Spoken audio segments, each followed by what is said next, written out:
Міне қараймыз. Инстаграм парақшаның сілтемесін, ссылкасын, яғни қалай жіберуге болады. Ол үшін Инстаграмға кіреміз.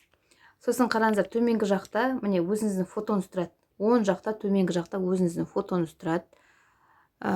Сол фотоға міне барасыздар, міне. Осыған барасыздар, соның үстінен басасыздар. Кіресіздер, өздерінің парақшаларын шығатын еді. Бұдан кейін өзіңіз қойған сурет бар ғой, Инстаграмға қойған суретіңіз, сізде осылай шығып тұрады, соған барасыздар. Міне, бардық.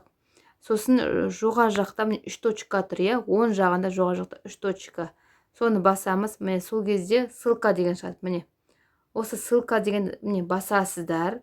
Сосын, мысалы мен сұраймын ғой, любой чат, мысалы чат болсын, мысалы бізде ертең чат болады ғой. Соған жібере қойасыз. Мысалы сізде қандай чат, мысалы біз ертең ашамыз ғой чатты, соған жібере қоясыздар. Мысалға былай жібересіздер.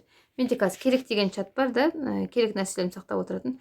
Соған просто жіберіп көрсетейін, ертең сіздер осылай жіберіп үйренесіздер. Себебі кейбір адам сілтемені, Инстаграм сілтемесін жіберіп те білмейді. Міне қараңыздар, міне.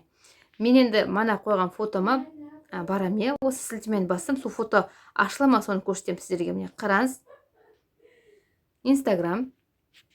Міне қараңыз. Бардық тұрық па? Міне бардық, көрдіңіздер ғой. Мана салған фото мен көрініп тұр. Осылайдан Инстаграм сілтемесін жіберіп үйренесіздер. Обязательно осылай жасап алыңыздар. Мен сіздердің парақшаларыңызға барып бүйтіп кіріп жазып отырмаймын, хорошо? Обязательно сілтеме жіберу керексіздер.